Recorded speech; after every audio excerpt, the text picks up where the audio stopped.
with my political panel, CPAC chairman and Republican strategist Matt Schlapp, and radio host, former senior aide to Senator Charles Schumer, Chris Hahn. All right, guys, she's ahead now. Is that a surprise, Chris? That's a yes or no question. Just say yes or no. No, it's no surprise. Is it a surprise, Matt? No, it's not a surprise. Okay, good. Now, given that she's ahead and that the debate was not Donald Trump's best moment, can he win in the next debate? I'll ask you, Matt. Yes. How? A couple reasons why. Look at the Fox poll, Judge. 62% or so of the respondents said Hillary Clinton won. If you look at the four-way race, it's essentially tied within the margin of error. The fact is this: Donald Trump is not expected to be some amazing presenter at a debate. That's not why Americans are flocking to him. They're flocking to him because they think he'll cut through the crap and tell people what we need to do to fix our country.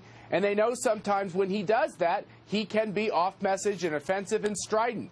His bar to success is much different from hers. Okay, so Chris, I mean, right now in a two-way race, she is, it looks like 5 points ahead according to the latest poll. Right, and that's about a 6-point swing. But I agree with Matt. You know, he could win in the next debate. He could come back. He could change it. But he can't do what he did in this last debate. He can't be drawn in to these petty arguments about his own personal wealth and personal issues. He's got to stick to the issues that matter. And she's also got to be right on message. She's got to do exactly what she did in the last debate. What is her message, other than she hates Donald and all of us deplorables? But Chris, let me go back to you. Let me go back to you, Chris, for a second. When she brought up this 20-year-old Miss Universe thing, I mean, you know, isn't she the one who said, when they go low, we go high? It sounds like she went low. Well, you know, look, if he hadn't kept bringing it up, nobody'd be talking about it again. He wasn't bringing that up. She had the woman in the wings. She had this woman waiting in the wings. It was a great comeback on debate night, but it would have been gone the next day had he not brought it up on Fox and Friends and then went on a Twitter tirade this week. I mean, look, he's got to stop doing that. I don't know why Kellyanne Conway hasn't confiscated his BlackBerry. Absolutely. Wouldn't you do the same, Matt? Yes, absolutely. As a matter of fact, my wife does it to me sometimes. Sometimes you just have to stop. That's why I can't get you, Matt. I've been trying to get you. Your wife's got your BlackBerry. Here's the thing. Hey, the guy doesn't sleep. He doesn't sleep. He works all the time. That's right. And he's right. At least she'll be up for that 3 o'clock call. No, that's yeah. All right. So let's talk about some of the all-important states. Can he win without Florida? No.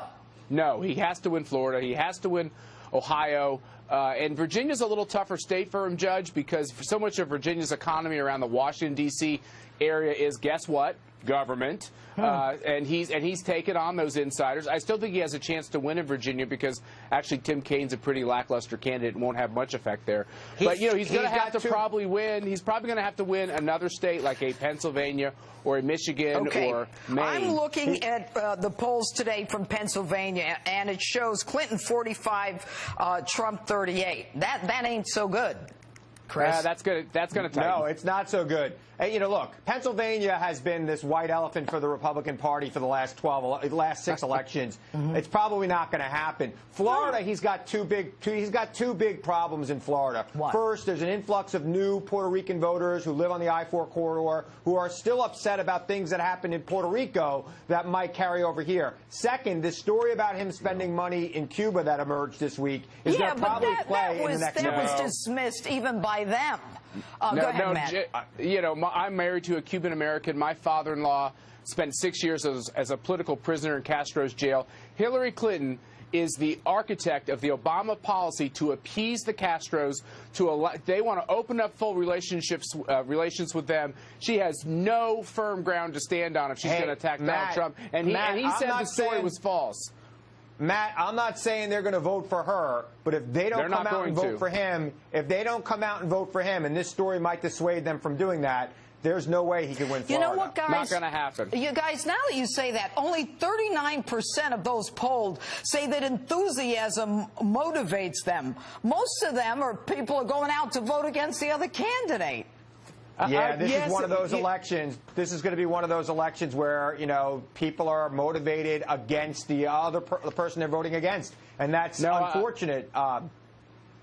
Go ahead, I don't think Matt. that's right. I think if you look at all the polls I've looked at, Donald Trump always has an enthusiasm gap to the positive over Hillary Clinton. The fact is this. You talk to Democrats. Chris isn't going to say it on the show, but the base of the party thinks she's too taken over by corporate interests, and they think that she's... yeah, you like think she's Goldman been there Sachs 30 and years. such. Well, yeah, and she's part of the problem. Chris, go ahead. Matt, if you want to talk about the base of the party and maybe the mainstream of the party on the GOP, they've got their problems on both sides here, on the Republican side with Donald Trump. I don't think the base of the party the Republicans has a aren't problem with the Hillary Clinton. establishment. That's the difference. Match That's right. Chris Hahn. Thank you. Goodbye.